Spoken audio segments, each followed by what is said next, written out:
Apa kabar kita semua? Saya yakin dan percaya walaupun hari-hari ini Jakarta tidak baik-baik saja, tetapi setiap orang yang percaya kepada Tuhan tetap aman dan diberkati oleh Tuhan. Amin. Puji nama Tuhan, bersyukur pada Tuhan. Pagi hari ini kembali lagi saya boleh dipercayakan lewat Bapak Gembala. Saya mengucap syukur, berterima kasih Bapak Wakil Gembala dan seluruh staf yang ada, bahkan jemaat Tuhan yang ada. Dan Bapak Ibu Saudara yang ada di rumah, saya yakin dan percaya juga tidak mengurangi semangat kerinduan Bapak Ibu Saudara juga diberkati lewat kebenaran firman Tuhan. Mari sama-sama kita akan merenungkan kebenaran firman Tuhan pada pagi hari ini.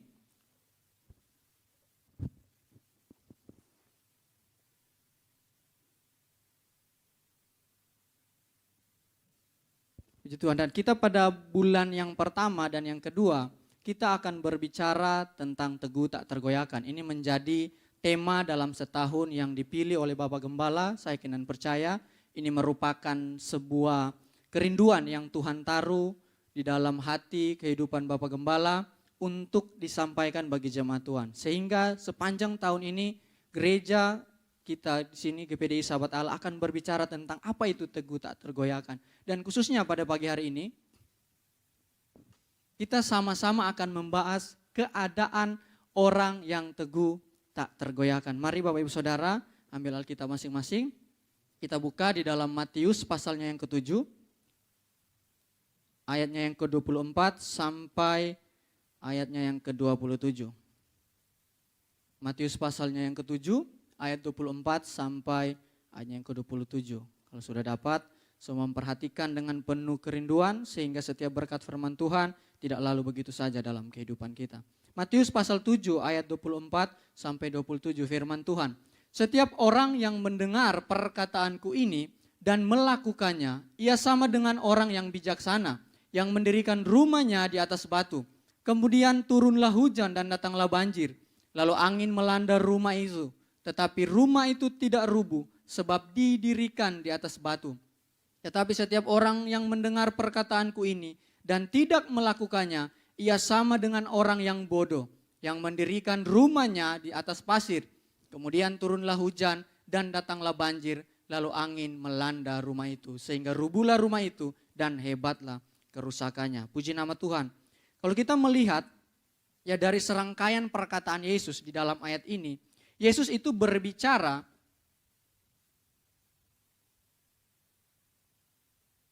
ada dua hal di pasal ayat yang ke-24. Di sini dikatakan setiap orang yang mendengar perkataanku ini dan melakukannya. Ada dua hal penting yang perlu Bapak Ibu Saudara perhatikan. Di sini mendengar dan melakukannya.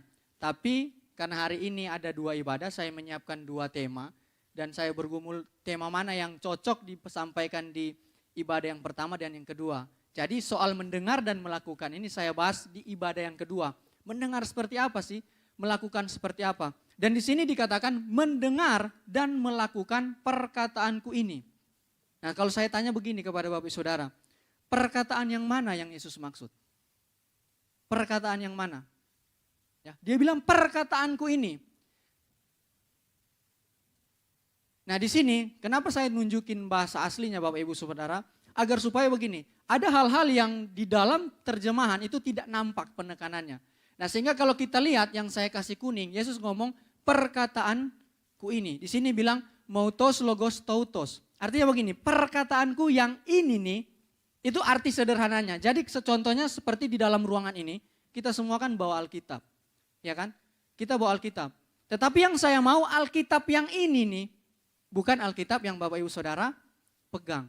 Jadi ada sebuah perkataan yang khusus yang Yesus rujuk. Jadi bukan sembarang perkataan. Jadi Yesus mau bilang perkataanku yang ini nih. Ada sebuah perkataan yang Yesus sudah sampaikan sebelumnya. Dan Yesus mau setiap orang pada waktu itu mendengar dan melakukan. Dan penulis Injil Matius itu sangat menarik Bapak Ibu Saudara. Dia menggunakan kata ini dalam bahasa asli. On. On itu kata sambung yang menghubungkan seluruh pasal yang ada di depan pasal 7. Jadi mulai dari pasal 1 sampai pasal 7. Pasal 7 ayat 24 sampai 27 ini adalah konklusi dari apa yang Yesus ingin bicarakan. Pasal 1 sampai 4 itu berbicara perkenalan tentang siapa Mesias. Dan konsep kemesiasan orang Yahudi dengan Mesias yang Yesus bawa itu sangat berbeda. Sehingga mereka menolak Yesus. Orang Yahudi berharap seorang Mesias yang membebaskan orang Yahudi dari penindasan. Yang membebaskan orang Yahudi dari segala kejahatan-kejahatan yang dilakukan bangsa lain kepada mereka. Itu yang mereka harapkan. Tetapi yang Yesus bawa, Mesias yang menawarkan apa? Kasih. Jika tampar pipi kiri diberikan pipi kanan. Jika musuhmu jahat kepadamu disuruh apa? Berdoa. Itulah yang diperkenalkan Yesus. Kemudian kalau kita lihat konteks dekatnya, pada ayat ini, itu berbicara pasal 7 itu masuk di dalam serangkaian pengajaran di atas bukit. Saya memilih bukan khotbah Bapak Ibu. Saya lebih suka bilang pengajaran di atas bukit. Karena hari-hari ini pengertian khotbah itu mulai bergeser Bapak Ibu Saudara. Khotbah itu apa sih? Khotbah itu bagaimana saya sebagai seorang pengkhotbah itu menceritakan isi hati Tuhan lewat firman. Bukan menceritakan apa yang saya mau pakai firman. Makanya seringkali kita temui disuruh khotbah malah apa? Kesaksian. Baca ayat 5 menit, 35 menit sisanya apa? Kesaksian. Saya bertemu dengan Yesus. Saya sudah kasih ini ke banyak orang. Saya sudah ini, saya sudah ini. Mana Yesusnya? Firman itu berbicara segala sesuatu tentang Yesus. Amin. Buat apa Bapak Ibu Saudara datang ke gereja kalau yang dibicarakan cara mengatur keuangan? Ya, nggak perlu ke gereja Bapak Ibu. Bapak Ibu perlu cari orang-orang akuntan yang pakar di bidang keuangan, ngobrol sama mereka. Buat apa Bapak Ibu ke gereja cari rahasia sukses? Ya, apalagi sukses secara jasmani. Makanya saya selalu bilang, saya selalu tantang setiap jemaat Tuhan. Kasih saya satu ayat di dalam perjanjian baru. Firman Tuhan atau Yesus itu fokus berbicara berkas jasmani. Kasih saya satu ayat. Dan saya pastikan kalau ada yang berani bertanya, Anda akan menyesal bahwa selama ini Anda sudah salah mengartikan ayat firman Tuhan. Tidak ada saya bilang. Apa yang dibicarakan firman Tuhan itu selalu fokusnya tentang kekekalan. Dan di sini sangat jelas kalau Bapak Ibu Saudara lihat pengajaran di atas bukit ini saya kasih ringkas. Itu dia berbicara tentang apa? Ucapan berbahagia. Kemudian garam dan terang dunia. Kalau saya tanya kenapa sih garam dan terang dunia? Kalau madu dan racun Roma Irama Bapak Ibu Saudara. Ya kan? Artinya garam dan terang dunia ini mempunyai pemahaman yang unik dan khas dan langsung dipahami orang Yahudi. Ketika Yesus bilang, kamu adalah garam, kenapa enggak gula? Karena garam ini mempunyai arti yang khas bagi orang Yahudi. Jadi ketika Yesus bilang garam dan terang dunia, mereka langsung tahu. Makanya Bapak Ibu Saudara, kalau Bapak Ibu Saudara lihat di Yohanes pasal 8, Yesus ngomong apa? Ego emi tofos tokosmo. Aku adalah terang dunia. Itu bukan sembarang Bapak Ibu Saudara, bukan ungkapan yang sederhana. Nah kemudian Yesus ngomong, Yesus itu menggenapi hukum Taurat. Kemudian lagi itu cara memberi. Kemudian lagi cara berdoa, cara berpuasa, harta yang sesungguhnya, kekhawatiran, larangan menghakimi, sesuatu yang kudus, apa itu pengabulan doa, jalan yang benar, dan yang terakhir ini luar biasa Bapak Ibu. Yesus mengunci serangkaian pengajarannya di atas bukit. Itu dengan waspada pada ajaran sesat. Dan kalau Bapak Ibu lihat juga surat-surat Paulus. Paulus tidak selalu memulai dengan hal-hal yang aplikatif dalam suratnya. Paulus selalu memulai mengikuti pola yang Yesus tunjukkan. Dimulai dengan apa? Pengajaran. Kalau Bapak Ibu Saudara ke gereja, Bapak Pendeta, saya ini 1 minggu sudah pusing hadapi anak-anak. Saya sudah pusing hadapi karyawan. Saya sudah pusing hadapin istri atau suami saya. Ke gereja juga masih disuruh mikir. Pusing saya Pak Pendeta. Saya bilang jangan gereja Bapak Ibu. Bapak Ibu apa ya kalau istilah anak muda bilang chill ya.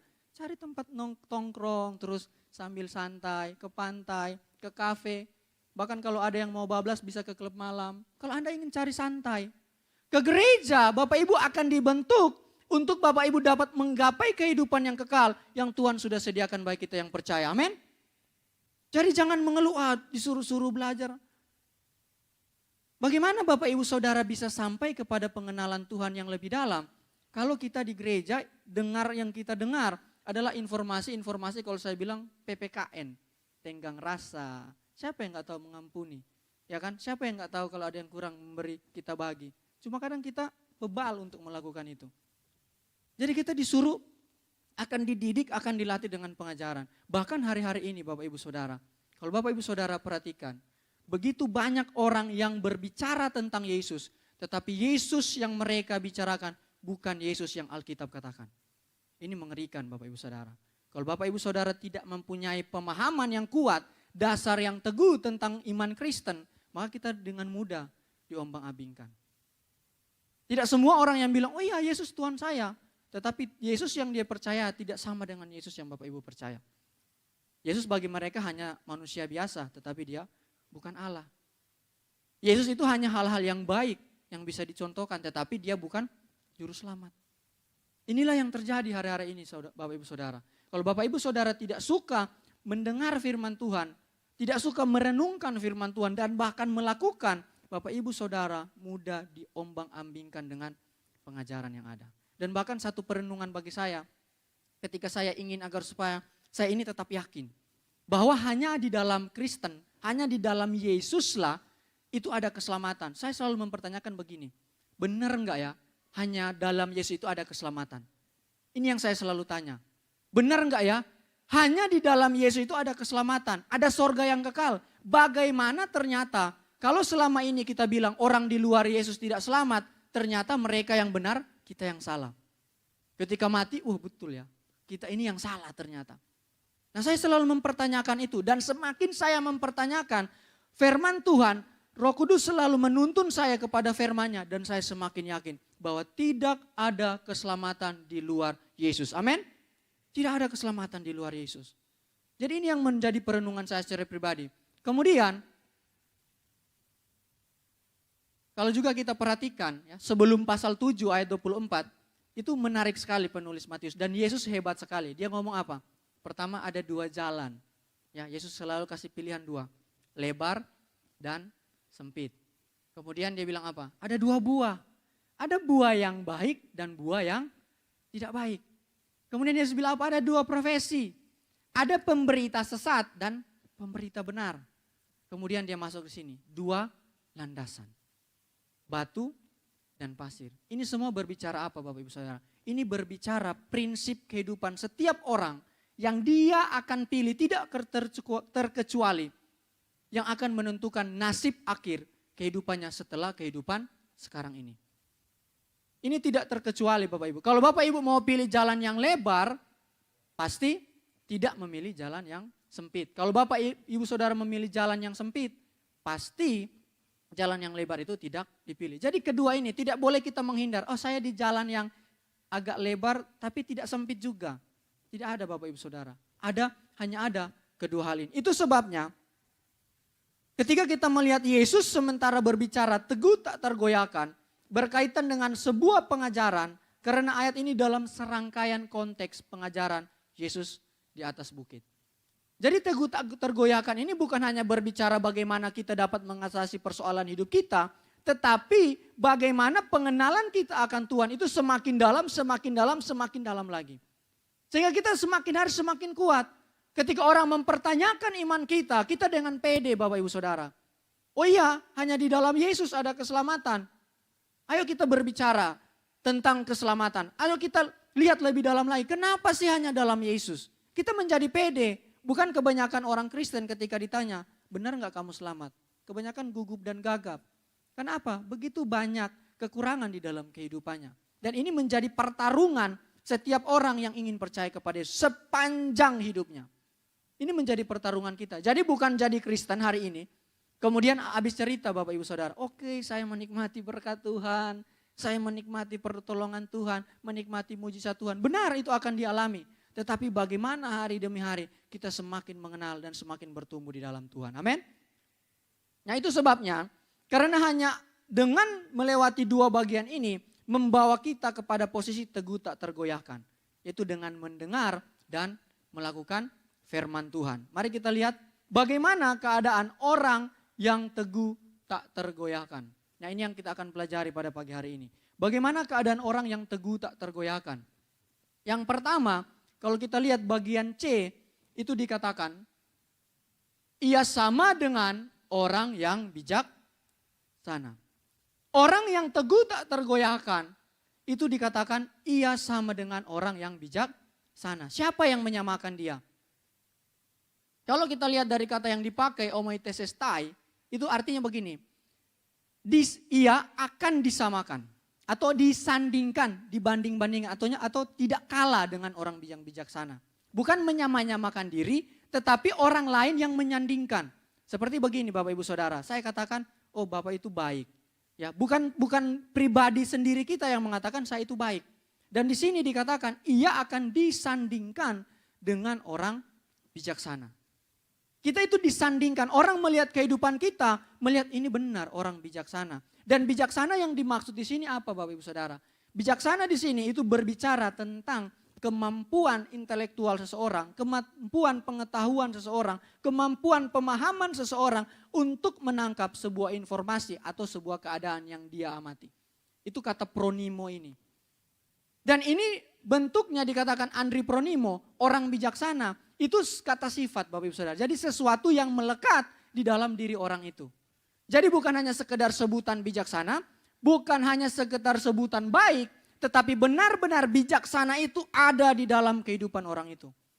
Seperti satu contoh, ya kalau dulu pernah ada satu tayangan ya di TV itu acaranya namanya Jalan Emas ya kalau tidak salah. Ya yang super sekali. Ketika Bapak Ibu Saudara, nah pribadi ini selalu dibilang, wah dia ini orang bijaksana. Karena mampu memotivasi orang, iya kan? Itu selalu quotes-quotesnya itu dipakai karena dia dibilang orang yang bijaksana. Bahkan ada sumber-sumber yang mengatakan beliau ini suka baca Amsal. Dan memang betul kalau kita nonton, wah kita termotivasi menggebu-gebu. Wah pengen jadi orang sukses, pengen jadi orang hebat. Tetapi hanya sebatas mimpi kadang. Cuma pengen tetapi tidak mau melakukan. Tetapi Bapak Ibu Saudara tahu ketika dia mengalami sebuah persoalan dalam hidupnya. Dan itu sempat heboh kalau saya katakan. Dia tidak menjadi seperti orang yang bijaksana. Malah lari dan hilang dan sebagainya. Bahkan dikatakan seperti seorang pengecut. Tidak mampu untuk menyelesaikan persoalannya. Artinya dia bukan orang yang bijaksana. Hanya sebutan saja. Tetapi di dalam ayat ini Bapak Ibu Saudara. Kalau kita lihat orang yang bijaksana. Kebijaksanaan itu melekat di dalam kehidupan orang yang percaya. Orang yang memiliki Yesus. Orang yang hidupnya ada firman Tuhan. Itu kita disandingkan. Artinya tidak kalah kita dengan orang yang bijaksana. Nah bagaimana kalau kita mendapat kebijaksanaan? Ini Bapak Ibu perlu perhatikan. Ketika saya membuat menyiapkan materi ini. Saya menemukan diagram ini Bapak Ibu Saudara. Dan bagi saya ini sangat menarik. Ini piramid kebijaksanaan. Dan Bapak Ibu tahu yang ditempatkan yang paling bawah itu firman Tuhan. Itu menjadi makanan kita sehari-hari. Menjadi makanan kita sehari-hari. Kemudian yang di atasnya itu ada gereja Bapak Ibu. Nah dua hal ini menjadi dasar yang penting bagi setiap orang. Apalagi orang Kristen. Kenapa? Kalau dasar kehidupan kita bukan firman. Apa yang menjadi acuan kita terus kita lakukan dan itu dianggap benar. Itu dianggap mempermuliakan Tuhan. Kebenaran yang ada dalam diri kita sendiri pastinya. Tetapi orang Kristen dia harus berdasar pada firman Tuhan. Sehingga orang yang diselamatkan itu dia melakukan apa? Kebaikan. Itu bukti orang yang diselamatkan dia melakukan kebaikan. Bukan melakukan kebaikan untuk diselamatkan. Buah dari pertobatan adalah melakukan hal-hal yang baik. Tetapi tidak semua kebaikan itu buah pertobatan. Ini hati-hati loh Bapak Ibu Saudara. Jangan kita lihat, oh iya sudah bertobat. Wah itu sangat luar biasa. Kalau Bapak Ibu Saudara mengikuti perkembangan dunia kekristenan hari-hari ini. Itu ada seorang yang sangat terkenal, saya katakan RZ. Itu ketika dia meninggal. Dia terbongkar Bapak Ibu Saudara. Maaf saya harus katakan. Dia seorang yang hebat dipandang yang luar biasa dalam kekristenan. Dia bertarung membela atau mempertanggungjawabkan iman Kristen. Tapi Bapak Ibu Saudara tahu apa yang terjadi. Ketika dia sudah meninggal, terbongkarlah kasusnya. Dia apa? Ternyata dia seorang predator seks saya bilang. Dan ini mengerikan. Dan korbannya bukan 1, 2 Bapak Ibu, ratusan. Nah bagaimana kita menyikapi persoalan-persoalan seperti ini. Dan siapapun bisa terjadi seperti yang saya sebutkan tadi. Tinggal bagaimana kita selalu merasa bahwa kita ini bergantung kepada Tuhan. Firman Tuhan harus jadi acuan di dalam kehidupan kita. Dan yang kedua di sini kalau Bapak perhatikan, itu ada bilang gereja. Gereja itu apa sih? Gereja ini begini Bapak Ibu Saudara. Jadi ketika Yesus naik ke sorga, ya tinggal ada rasul-rasul. Itu kemudian terbentuklah satu kelompok yang akhirnya disebut gereja. Yang dahulu ada 5 gereja arus utama. Untuk apa? Ini bukan perkumpulan orang-orang yang sejenis, yang sepemahaman, tidak. Tetapi gereja ini adalah sekumpulan orang-orang yang ingin menjaga ajaran-ajaran yang Yesus sudah sampaikan itu tidak dimanipulasi. Tidak ditambahi, tidak dikurangi. Beda dengan sekarang saya bilang. Gereja itu biasanya tiba-tiba muncul gereja baru. Di dalamnya kumpulan orang-orang sakit hati. Itu biasanya terjadi seperti itu. Pengajaran yang gak ada, yang ditampilkan apa? Cuma teatrikal. Ya, ibadah yang megah. Semua pengen tampil, tepuk sorak, tetapi ketika ditanya tentang Yesus, pelengak-pelengok. Yesus. Bingung ketika ditanya imannya. Dan gereja bukan kumpulan orang-orang yang, ya sudahlah, daripada uang kita dikasih ke gereja nanti pendetanya makin kaya, kita kumpul. Ya, kumpul. Dan ini terjadi Bapak Ibu Saudara. Dibuat apa? Saya bilang bisnis rohani. Bikin gereja, pengelolaan keuangannya diatur bersama, pendetanya digaji, dan kemudian berjalan seperti apa yang mereka mau. Dan sudah ada kejadian. Dan saya pernah dapat kabar, itu hanya tinggal tunggu waktu. Pernah di satu daerah, para pengusaha saya sebut saja, mereka berkumpul karena takut perpuluhannya atau persembahan atau apalah saya bilang, intinya uang. Tidak mau dikasih ke gereja, ngumpul bikin gereja. Itu hanya 3 tahun Bapak Ibu Saudara. Pendeta yang mereka gaji mati, yang ganti mati, gerejanya pecah lagi sekarang. Karena ini bukan konsep pengembalaan, bukan konsep sebuah perkumpulan orang-orang percaya yang Tuhan mau. Makanya Bapak Ibu Saudara, kalau saya sering berbicara dengan Bapak Gembala, bagaimana Bapak Gembala menyaksikan betapa luar biasanya panggilan Tuhan itu di dalam kehidupannya. Karena kalau bukan panggilan, tidak mungkin dapat dipercayakan untuk memimpin jemaat Tuhan yang sebanyak ini. Dengan latar belakang pendidikan yang berbeda, dengan status sosial dan sebagainya yang berbeda, karakter. Bisa memimpin itu karena apa? Panggilan Tuhan Bapak Ibu Saudara. Dan Alkitab mencatat seperti itu. Jadi kedua hal ini yang harus menjadi dasar di dalam kehidupan orang percaya. Kemudian ada sifat-sifat alami, baru buku, ya ini hal-hal yang sekunder saya bilang. Tetapi 2 hal ini menjadi hal yang utama. Itu sebabnya Bapak Ibu Saudara, kebijaksanaan itu tercermin dari setiap tindakan. Orang yang bijaksana itu melakukan sesuatu sesuai dengan persoalan yang dihadapi. Jadi dia melakukan sesuatu yang benar sesuai dengan persoalan yang dihadapi. Sehingga dikatakan di sini, firman Tuhan mengatakan, orang yang bijaksana itu apa? Yang mendirikan rumahnya di atas batu. Nah ini seringkali ilustrasi yang dipakai Bapak Ibu Saudara. Tetapi saya bilang ini ilustrasi yang kurang tepat. Bukan ini yang Yesus maksud, yang Yesus mau membangun rumah di atas batu. Konsepnya bukan seperti ini. Konsepnya seperti ini Bapak Ibu Saudara. Epiten Petra, membangun rumahnya di batu. Di batu, ini Petra ya. Mungkin Bapak Ibu Saudara yang pernah ke Timur Tengah, ini di daerah Yordania, itu 300 tahun sebelum Yesus lahir, ini sudah ada. Dan bahkan saya pernah nonton National Geographic kalau saya tidak salah, tempat ini dihantam pakai bom atom yang dilepaskan di Hiroshima dan Nagasaki, tempat ini tidak akan bergoyang. Kecuali gempa. Dan gempa yang sangat dahsyat baru tempat ini bisa bergoyang. Betapa kuat konstruksinya. Yesus bilang apa? Membangun rumahnya di batu. Seperti ini. Bukan kayak tadi. Ini keliru saya bilang. Saya sering lihat ilustrasi yang dipakai seperti ini. Tetapi ayat Alkitab maksudkan seperti ini. Membangun rumahnya di batu. Ada bukti lagi? Ada Bapak Ibu Saudara. Kalau Bapak Ibu Saudara lihat di pasal 16 atau 17, Yesus bilang apa? Di atas batu karang ini, aku akan membangun jemaatku. Yesus ngomong itu ketika dia ada di Kaisarea Filipi. Ini gambarnya kurang jelas. Kalau Bapak Ibu Saudara lihat ini ada gua-gua. Nah ini rumah-rumah tempat orang-orang pada waktu itu untuk berlindung. Ini rumah-rumah yang dipakai waktu itu. Yesus ngomong di sini. Dia bilang ketika aku akan membangun jemaatku di atas batu karang ini. Di atas batu karang ini. Di batu karang ini. Epiten Petra. Yesus ngomong di sini. Ya. Dan ini berbicara sebuah apa? Sebuah proses. Bagaimana seseorang ketika dia mempersiapkan kehidupannya di dalam mengikuti Tuhan. dia melakukannya dengan sungguh-sungguh. Walaupun terlihat mustahil, wah nggak mungkin batu karang yang besar itu dipahat, dibuat sedemikian rupa untuk menjadi tempat tinggal. Tetapi dilakukan dan akhirnya apa? Mencapai sebuah hasil yang maksimal. Ya, membangun rumahnya di atas batu. Begitupun kualitas iman kita Bapak Ibu Saudara. Kita perlu usaha. Nggak mungkin Bapak Ibu Saudara tidur-tidur tiba-tiba bangun punya bisnis yang besar. Sebenarnya prinsipnya sama Bapak Ibu Saudara. Nggak mungkin Bapak Ibu Saudara tidur di rumah, kemudian keinginan daging Bapak Ibu Saudara itu mulai hari makin hari mulai dilepaskan. Atau mulai hilang dalam kehidupan kita.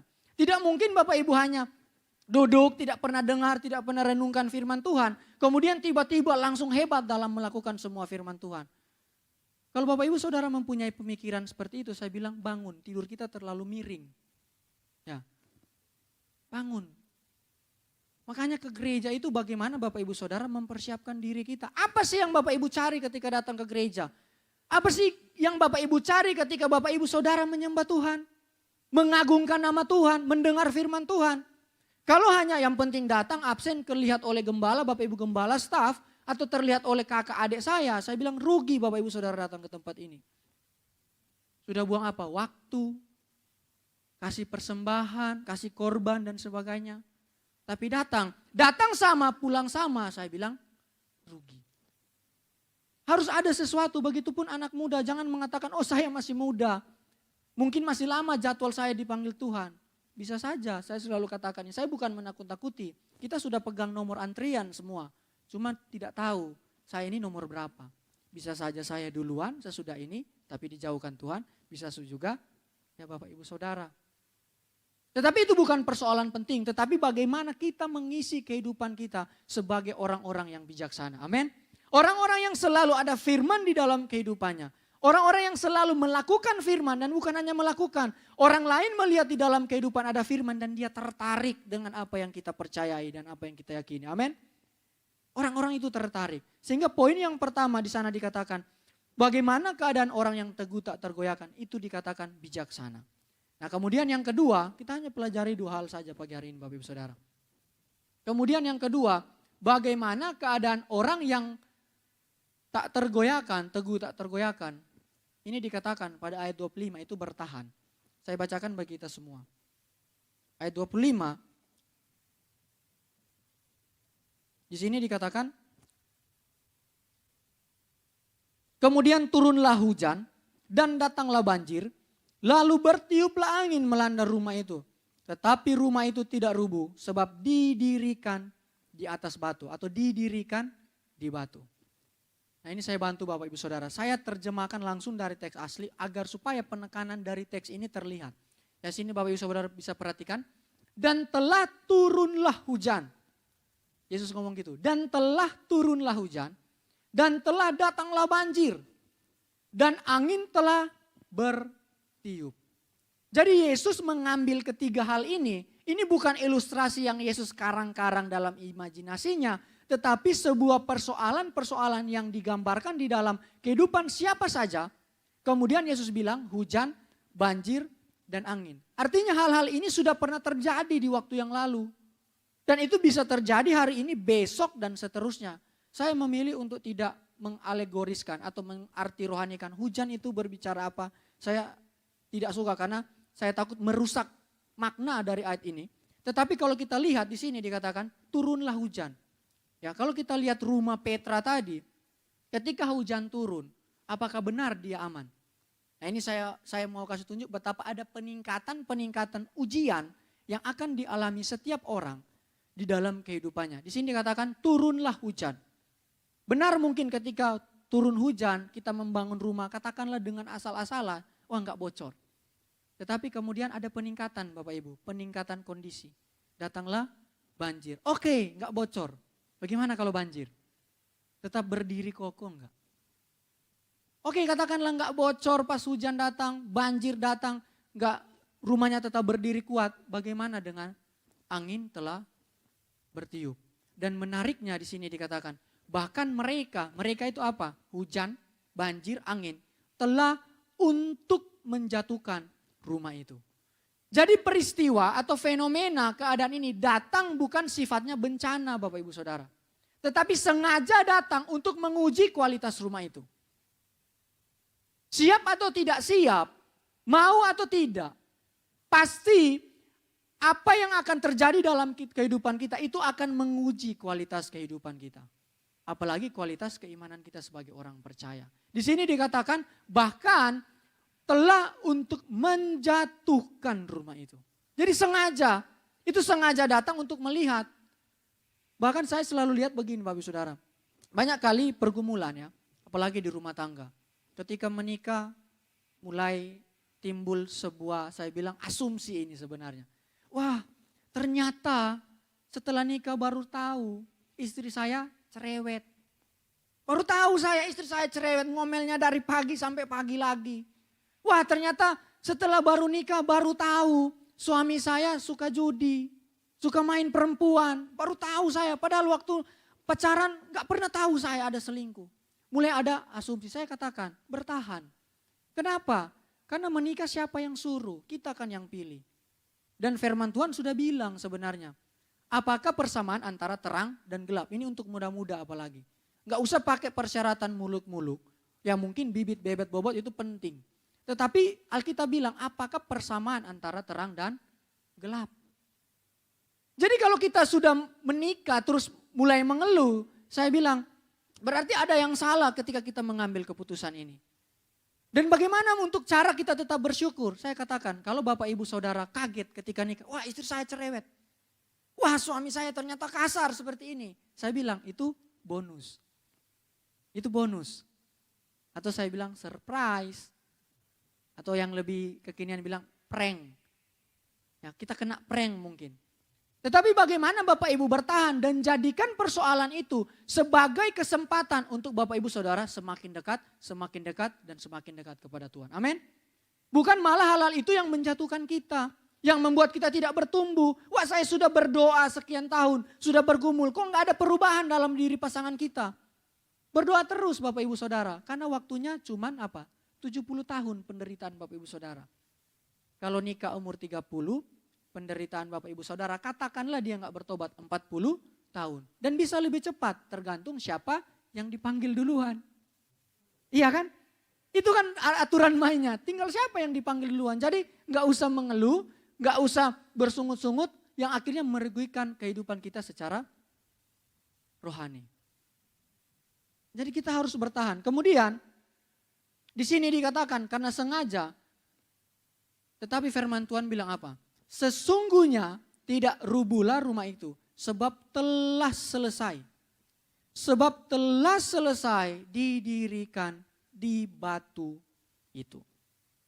Bapak Ibu Saudara tidak mungkin bisa kuat di dalam menghadapi kehidupan. Tidak mungkin bisa kuat mempertahankan iman kita di dalam Tuhan kita Yesus Kristus kalau tidak selesai didirikan. Kalau iman kita belum ada patokan, belum ada pegangan, belum ada fondasi yang kuat. Inilah yang membedakan Bapak Ibu Saudara dengan orang-orang yang di luar sana. Apa yang membedakan Kristen kita? Oh kita orang Kristen. Tetapi ketika disandingkan tidak ada yang beda. Sama saja. Bahkan sering ditemukan ada satu kesaksian begini. Ada seorang yang baru bertobat. Kemudian ketika dia pergi ke salah satu penjara. Akhirnya dia batal Bapak Ibu Saudara terima Yesus. Batal. Kenapa? Karena ketika dia ke penjara. Dia lihat daftar napi di situ. Itu namanya siapa? Yohanes, Petrus, Lukas. Nama murid-murid Yesus Bapak Ibu Saudara. Sehingga dia loh kok saya ini yang baru. Tetapi kenyataannya kekristenan tidak menawarkan sebuah kondisi yang terjadi seperti yang Alkitab katakan. Atau yang seperti pengkhotbah-pengkhotbah katakan. Sehingga dia akhirnya tidak jadi bertahan. Kadang bukan Injilnya yang ditolak. Saya selalu katakan kadang kitanya yang ditolak. Bukan Yesusnya yang ditolak. Tetapi kitanya yang ditolak. Itu sebabnya Bapak Ibu Saudara, perlunya kita bertahan dalam kehidupan kita. Dan kemudian ketika kita sudah ada dalam keadaan ini, kita bijaksana dan kita bertahan. Kalau kita tidak memilih salah satu posisi seperti di awal saya katakan tadi, maka otomatis pilihan kita akan ada di posisi yang kedua. Kalau Bapak Ibu Saudara tidak mau menjadi orang yang teguh tak tergoyahkan, tidak ada Kristen yang biasa-biasa saja Bapak Ibu Saudara. Yang ada membangun di batu atau di pasir. Itu saja pilihannya. Tidak bisa kita golput ya atau abstain. Di sini kita katakan, tetapi setiap orang yang mendengar perkataanku ini dan tidak melakukannya. Dia dengar tetapi tidak melakukan. Ia sama dengan orang yang bodoh. Yang mendirikan rumahnya di atas pasir. Kemudian turunlah hujan, datanglah banjir. Lalu angin melanda rumah itu. Artinya persoalan, pergumulan, ujian, tantangan di dalam kehidupan kita itu sama. Tidak ada yang spesial saya bilang. Yang membedakan bagaimana kita menghadapi persoalan dan tantangan dalam kehidupan kita. Di sini dikatakan lalu angin melanda rumah itu. Sehingga rubuhlah rumah itu dan hebatlah kerusakannya. Sekarang pilihan ada di tangan kita Bapak Ibu Saudara. Firman Tuhan sudah menyatakan bagi kita. Bagaimana kita memilih apakah dasar kita ada di batu atau dasar kita dibangun di atas pasir. Dan menjadi kesimpulan firman Tuhan pada pagi hari ini. Teguh tak tergoyahkan. Itu berbicara bagaimana setiap orang